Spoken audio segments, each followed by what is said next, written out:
Hello नमस्कार विद्यार्थियों। स्वागत है आप सभी का आपके अपने यूट्यूब चैनल पर। विद्यार्थियों, आज की इस क्लास में हम बात करेंगे बीएसटीसी सेकेंड ईयर विज्ञान शिक्षण विषय के बारे में, नवम प्रश्न पत्र के बारे में। तो विद्यार्थियों, वीडियो को पूरा ज़रूर देखें। इस वीडियो में अपन इकाई 5 की बात करेंगे, जिसका नाम है विज्ञान की विषय वस्तु के बारे में। ये कुल 18 अंक की है, टोटल 18 अंक की है। तो वीडियो पूरा होने तक आप संपूर्ण वीडियो को देखें तो आपके 18 नंबर इस वीडियो से कंप्लीट हो जाएंगे। तो शुरू करते हैं इस इकाई को। सबसे पहले अपने पास क्वेश्चन है कि एक ऐसे रासायनिक परिवर्तन का उदाहरण दें जो हमारे लिए लाभकारी होता है। तो देखिए, दूध से दही बनने की क्रिया लैक्टिक एसिड जीवाणु के कारण होती है और जो कि रासायनिक परिवर्तन का उदाहरण है एवं हमारे लिए लाभकारी है। तो दूध का दही बनना ये एक रासायनिक परिवर्तन है। नेक्स्ट क्वेश्चन की बात करते हैं, उदासीनीकरण क्या है। तो देखिए, अम्ल और क्षारक एक दूसरे के विपरीत प्रकृति के होते हैं और परस्पर अभिक्रिया करके एक दूसरे को उदासीन कर देते हैं। ये अभिक्रिया उदासीनीकरण कहलाती है। यानी अम्ल और क्षारक एक दूसरे के विपरीत प्रकृति के होते हैं और परस्पर जो अभिक्रिया करके एक दूसरे को उदासीन करते हैं, ये अभिक्रिया उदासीनीकरण कहलाती है। नेक्स्ट बात करते हैं, लाल लिटमस पत्र के एक टुकड़े पर एक द्रव की एक कुछ बूंदें डाली जाती है। लिटमस पत्र के रंग में कोई परिवर्तन नहीं होता है। द्रव की प्रकृति क्या हो सकती है, समझाइए। तो देखिए, लाल लिटमस पत्र के टुकड़े पर द्रव की बूंदें डालने पर लिटमस पत्र के रंग में कोई परिवर्तन नहीं होना, ये दर्शाता है कि वो निश्चित रूप से क्षारीय प्रकृति का नहीं है, या तो उसकी प्रकृति अम्लीय है या उदासीन है। नेक्स्ट बात करते हैं।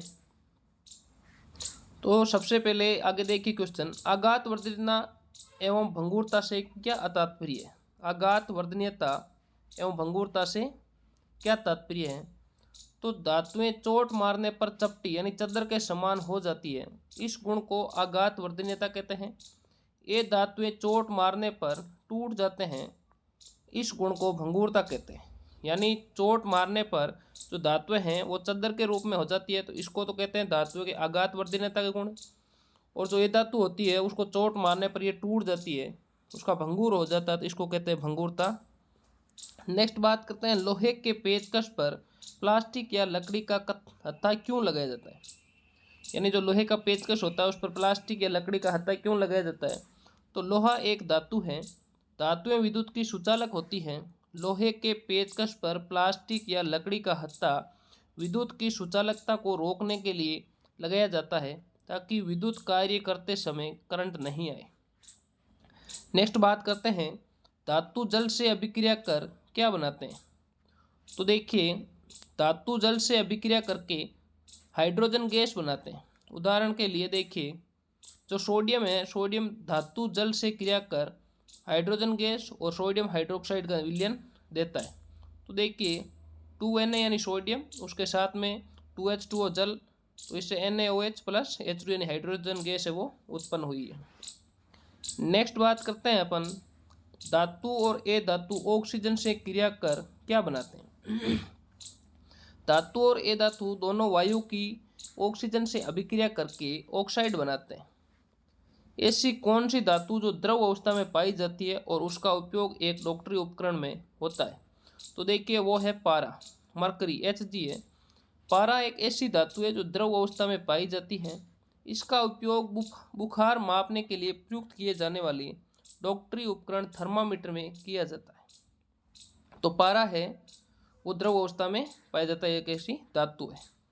नेक्स्ट बात करते हैं, धातु में कौन कौन से गुण होते हैं। तो धातुओं के गुण देखिए, ये धात्विक चमक होती है, उच्च ऊष्मा होती है, चालकता होती है, उच्च विद्युत चालकता होती है, तन्यता होती है, आघात वर्धनीयता होती है, उच्च तन्य तनन सामर्थ्य तथा सुगठ्यता होती है, ऑक्साइडों की क्षारीय प्रकृति, इलेक्ट्रॉन त्याग कर धनायन बनाने की जो प्रवृत्ति होती है। तो ये धातुओं के गुण हैं।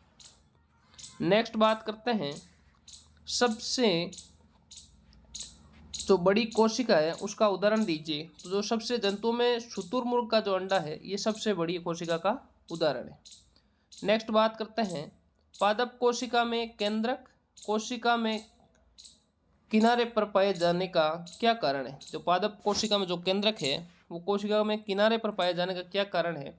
तो पादप कोशिका में बड़ी रिक्तिका की उपस्थिति के कारण ये कोशिका की परिधि की ओर खिसका रहता है और अतः ये किनारे पर पाया जाता है। कैंसर रोग किस कारण होता है? तो कैंसर रोग अनियंत्रित कोशिका विभाजन के कारण होता है। नेक्स्ट बात करते हैं लैंगिक जनन के लिए कोशिका विभाजन किस प्रकार होता है? तो देखिए लैंगिक जनन के लिए कोशिका विभाजन में अर्धसूत्री विभाजन होता है। अर्धसूत्री विभाजन होता है। द्विबारदंती का अर्थ स्पष्ट कीजिए। मनुष्य सहित अधिकांश स्तनधारियों के जीवन काल में दो तरह के दांत आते हैं। प्रथम शेषवाकाल में दूध के अस्थायी दांत जो वयस्कों में स्थायी दांतों से प्रतिस्थापित हो जाते हैं, इस तरह की दंत व्यवस्था को द्विबारदंती कहते हैं। यानी दो तरह के दांत आते हैं उसको द्विबारदंती कहते हैं। नेक्स्ट बात करते हैं मनुष्य में पाए जाने वाले विभिन्न प्रकार के जो दांत हैं उनके नाम लिखिए, उन दांतों के बारे में। यानी वयस्क मनुष्य में कितने प्रकार के दांत पाए जाते हैं, वेरी इंपॉर्टेंट क्वेश्चन है। तो वयस्क मनुष्य में 32 स्थायी दांत पाए जाते हैं जिनके 4 प्रकार होते हैं। एक होता है कृतंक, एक होता है रदनक, एक होता है अग्रच्वरणक, एक होता है च्वरणक। ऊपरी एवं निचले जबड़े के प्रत्येक आधे भाग में दांतों की व्यवस्था में एक सूत्र के अनुसार होता है जो मनुष्य के लिए 2-1-2-3/2-1-2-3 होता है। नेक्स्ट बात करते हैं अपेंडिसाइटिस रोग क्या है? तो अपेंडिक्स मनुष्य में अधनाल अवशेषी अंग के रूप में होती है। इस अंग में सूजन संक्रमण होने से अपेंडिसाइटिस रोग हो जाता है जिसका इलाज शल्य क्रिया द्वारा इस अंग को निकाल कर किया जाता है। एक समान गति किसे कहते हैं? जब कोई वस्तु समान समय अंतराल में समान दूरी तय करती है तो उसकी गति को एक समान गति कहा जाता है। नेक्स्ट बात करते हैं एम्पियर किस भौतिक राशि का मात्रक है? तो एम्पियर विद्युत धारा का मात्रक है। एम्पियर है वो विद्युत धारा का मात्रक है। सरल रेखा में गति करने वाली दो वस्तुओं के उदाहरण दीजिए। तो सीधे सड़क पर दौड़ती कार की गति एवं किसी मीनार से ऊर्ध्वाधर नीचे गिराई गई गेंद की गति सरल रेखीय गति के उदाहरण है। नेक्स्ट बात करते हैं आकाश का रंग नीला क्यों दिखाई देता है? इंपॉर्टेंट क्वेश्चन है।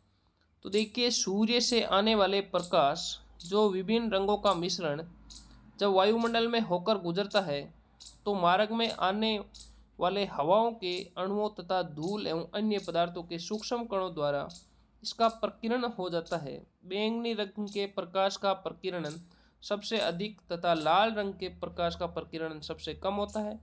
दिन के समय सूर्य मनुष्य के सिर के ऊपर स्थित होता है अतः वे केवल प्रकीर्णित प्रकाश को देखता है। प्रकीर्णित प्रकाश का मिश्र रंग हल्का नीला होता है, इसी कारण आकाश का रंग नीला दिखाई देता है। नेक्स्ट बात करते हैं चाल एवं वेग में अंतर बताइए, दोनों के मात्रक लिखिए। तो देखिए चाल और वेग के अंतर की बात करें तो चाल के अंदर देखिए गतिशील वस्तु द्वारा एकांक समय में तय की गई दूरी को चाल कहते हैं। यानी जो गतिशील वस्तु है उसके द्वारा एकांक समय में तय की गई दूरी को चाल कहते हैं। वेग की बात करें तो गतिशील वस्तु द्वारा एकांक समय में किसी निश्चित दिशा में तय की गई दूरी को वस्तु का वेग कहते हैं। चाल ये एक अदिश राशि है, इसमें गति की दिशा का ज्ञान नहीं होता है। और वेग ये एक सदिश राशि है, इसमें गति में दिशा का ज्ञान होता है। चाल ज्ञात करने के लिए दूरी बटा समय का सूत्र यूज करते हैं।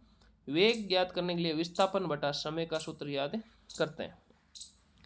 चाल धनात्मक एवं शून्य हो सकती है लेकिन दिशा के अनुसार वेग धनात्मक ऋणात्मक एवं शून्य भी हो सकता है।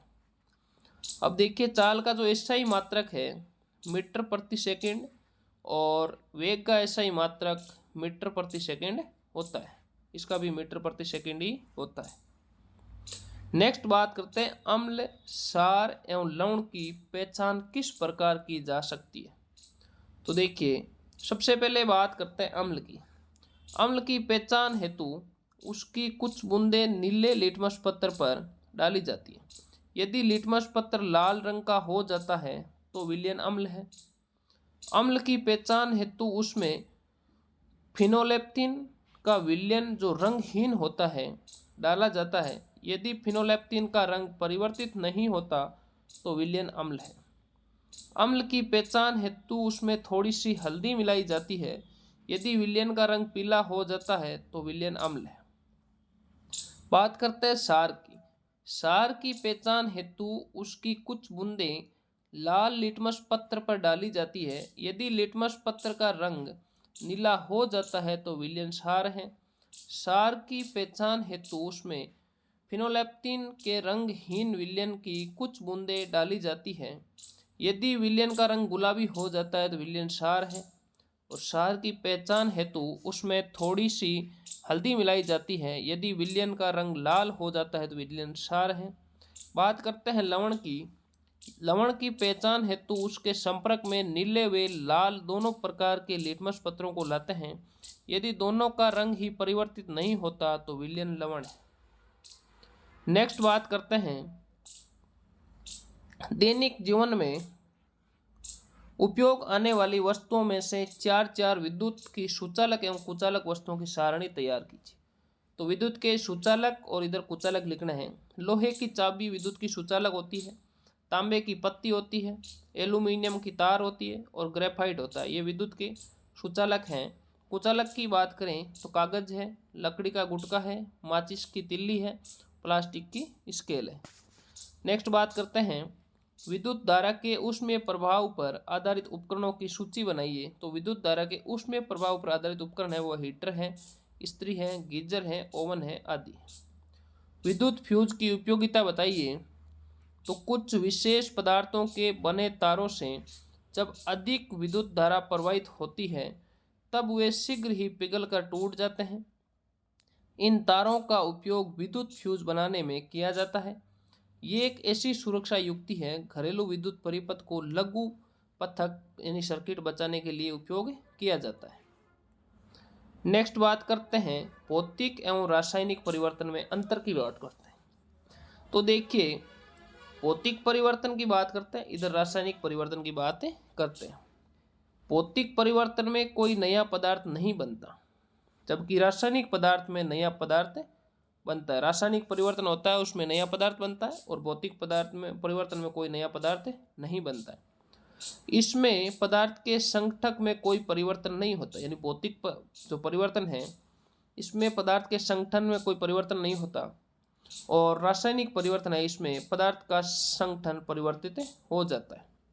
बात करते हैं भौतिक परिवर्तन की, तो ये अस्थायी परिवर्तन होता है, जबकि रासायनिक परिवर्तन स्थायी परिवर्तन होता है। इसमें बने पदार्थ के गुण वही रहते हैं, केवल रंग, अवस्था आदि भौतिक गुणों में परिवर्तन आता है। जबकि रासायनिक परिवर्तन है इसमें बने नए पदार्थ के गुण सदैव भिन्न होते हैं। बात करते हैं भौतिक परिवर्तन में अगर परिवर्तन हटाने पर वस्तु को पुनः उसी अवस्था में सरलता से लाया जा सकता है, और परिवर्तन के कारण हटाने पर पदार्थ को पुनः उसी अवस्था में नहीं लाया जा सकता, ये रासायनिक परिवर्तन है।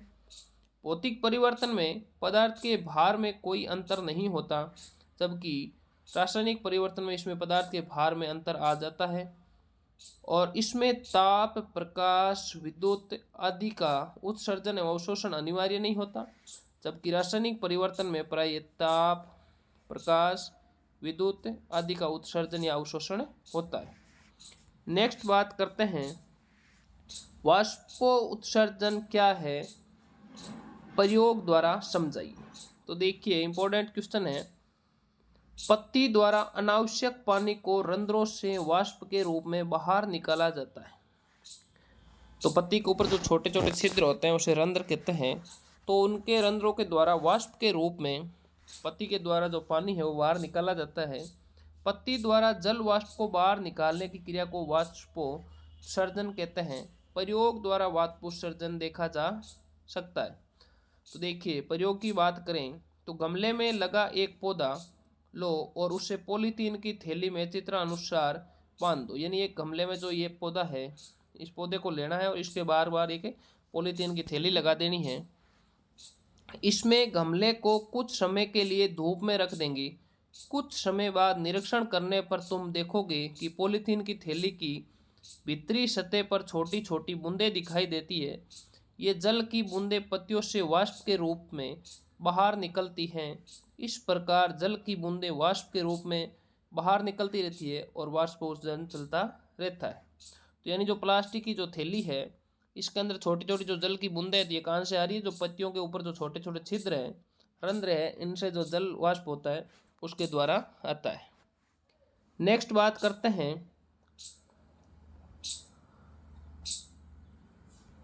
अगला अपना है क्वेश्चन, भोजन का पाचन किसे कहते हैं और इसमें किन एंजाइमों का योगदान होता है? तो देखिए, भोजन का अंतर्ग्रहण, पाचन, अवशोषण, मल त्याग आदि क्रियाएं पाचन तंत्र के द्वारा संपन्न होती हैं।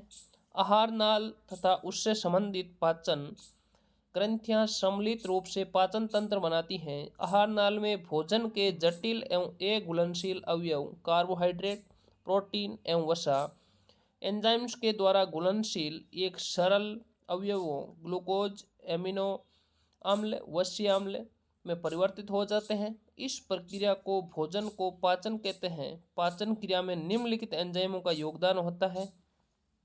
बात करते हैं सबसे पहले एंजाइम, इसकी उत्पत्ति और कार्य। बात करते हैं एमाइलेज। तो एमाइलेज एंजाइम है, इसकी उत्पत्ति लार में होती है और विभिन्न अंग में होती है।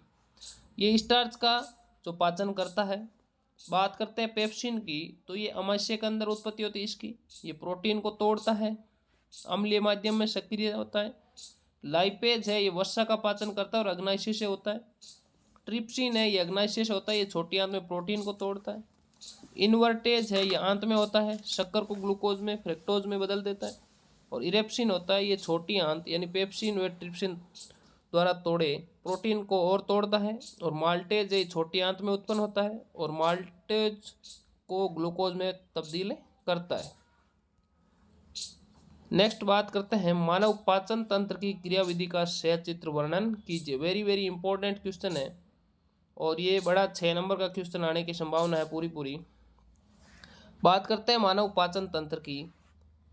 वह मिली जुली भौतिक एवं रासायनिक प्रतिक्रियाएं जिनके द्वारा भोजन के एक घुलनशील पदार्थों को घुलनशील बनाकर समांगीकरण के लिए सुचारू रूप से तैयार किया जाता है, पाचन कहलाती है।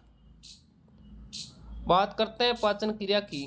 तो पाचन क्रिया एक रासायनिक और यांत्रिक प्रक्रिया है जिसके अंतर्गत भोजन अत्यंत सूक्ष्म कणों में विभक्त होता है और इसके बाद विभिन्न एंजाइम्स एवं पाचक रसों की क्रिया द्वारा उसका रूप में परिवर्तन होता है, जिससे उसके घटक रक्त द्वारा अवशोषित हो जा सकते और कोशिकाओं द्वारा उपयोग में लाए जा सके।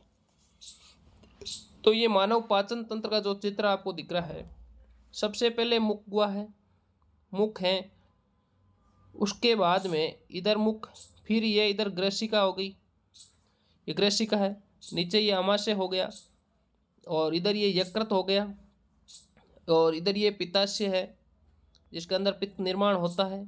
इधर नीचे ये अग्नाशय है और उसके बाद में अपन नीचे बात करें तो ये जो छोटी आंत है, ये छोटी आंत है और ये बार ये बड़ी आंत है और इधर ये जो है गुदा द्वार है जिसे मलाशय कहते हैं। और तो यहाँ से यानी संपूर्ण भोजन पहले मुख के बाद में इधर ग्रसनी के अंदर जाता है, फिर ग्रसनी से ग्रसिका से होते हुए अमाशय में और अमाशय में इसका पाचन होता है।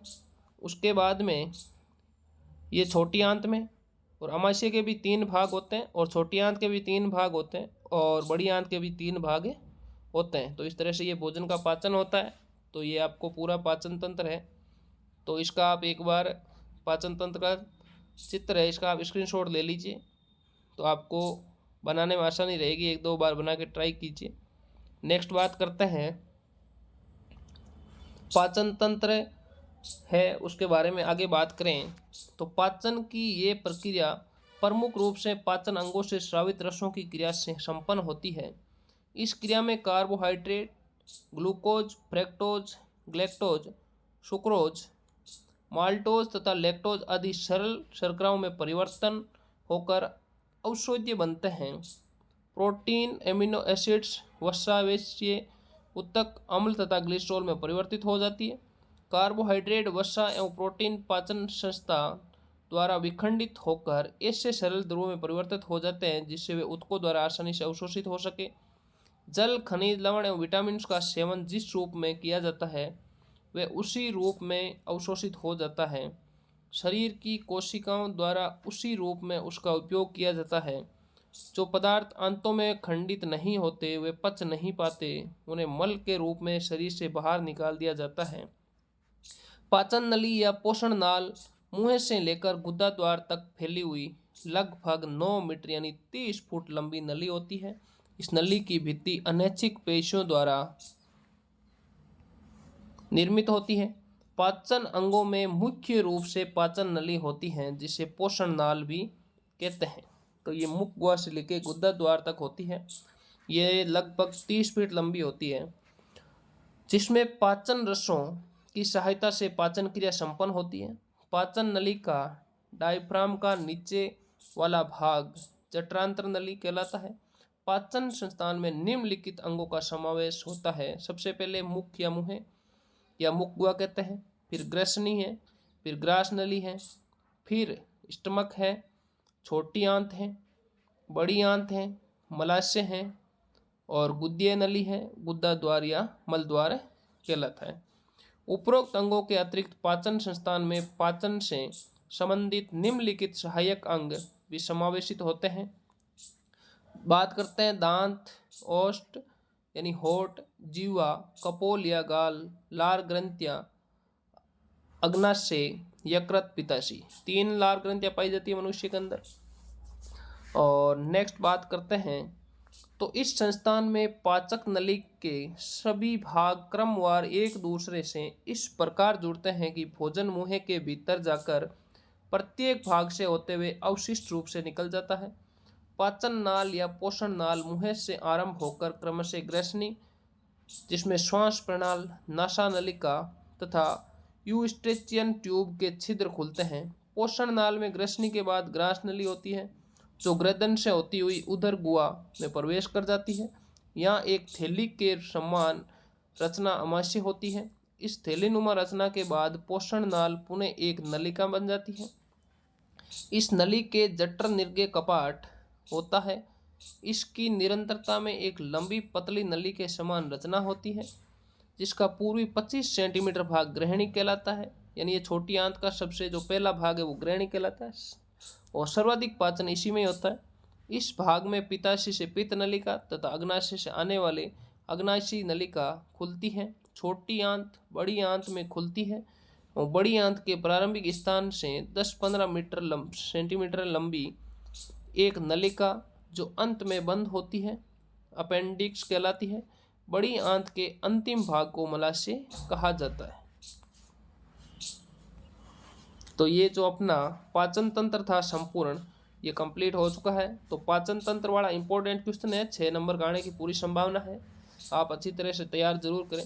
वीडियो अगर आपको अच्छा लग रहा है तो चैनल को सब्सक्राइब जरूर करें और लाइक ज़रूर करें वीडियो को। कमेंट भी ज़रूर करके बताएं कि वीडियो कैसा लगा आपको। नेक्स्ट आगे बात करते हैं कि प्रकाश के परावर्तन और अपवर्तन क्या है। रेखा चित्र में द्वारा समझाकर अपवर्तन तथा परावर्तन के नियम लिखिए। तो इम्पोर्टेंट क्वेश्चन है, ये भी वेरी इंपॉर्टेंट क्वेश्चन है। तो बात करते हैं प्रकाश का जो परावर्तन है। सबसे पहले परावर्तन किससे कहते हैं?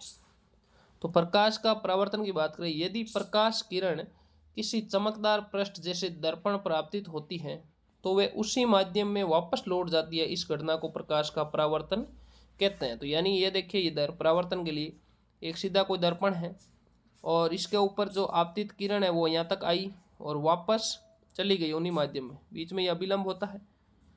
तो यानी जिस माध्यम से आई है वो वापस उसी में टकरा कर वापस उसी में चले जाना, ये तो है प्रकाश का परावर्तन कहलाता है। तो बात करते हैं प्रकाश के परावर्तन के नियम की। तो किसी परावर्तक तल के जिस बिंदु पर प्रकाश किरण आपतित होती है उस बिंदु को आपतन बिंदु कहते हैं। आपतन बिंदु पर परावर्तक तल के लंबवत खींची गई रेखा अभिलंब कहलाती है। तो ये अभिलंब है, ये आपतित किरण है। समतल दर्पण से परावर्तन के निम्नलिखित 2 नियम हैं। तो देखिए, और ये आपतित किरण, ये परावर्तित किरण, ये अभिलंब। तो देखिए इसमें पहला नियम है कि जो ये आपतित किरण है और ये जो परावर्तित किरण है अभिलंब, तीनों एक ही तल में है यहाँ पर। फिर अपन नेक्स्ट बात करें, दूसरा इसका नियम है कि जो आपतन कोण है और ये परावर्तन कोण है, ये दोनों आपस में क्या होते हैं, बराबर होते हैं। ये दोनों आपस में बराबर होते हैं। तो नेक्स्ट बात करते हैं, प्रथम नियम की बात करें तो अभिलंब तथा आपतित किरणों के बीच का कोण यानी आपतन कोण तथा अभिलंब तथा परावर्तित किरण के बीच का कोण परावर्तन कोण बराबर होता है। यानी प्रथम जो नियम है वो है कि आपतन कोण और परावर्तन कोण दोनों बराबर होते हैं, तो कोण आई बराबर कोण आर। द्वितीय नियम की बात करें तो आपतित किरण, अभिलंब और परावर्तित किरण सभी एक ही तल यानी कागज के तल पर होते हैं, यानी एक ही तल में होते हैं। यहाँ पर अभी मैंने आपको बताया था कि ये एक ही तल में होते हैं, आपतित किरण है, परावर्तित किरण और अभिलंब है, और ये परावर्तन तल है। ये आपतन कोण है, परावर्तन कोण है, दोनों बराबर होते हैं। नेक्स्ट बात करते हैं प्रकाश का अपवर्तन।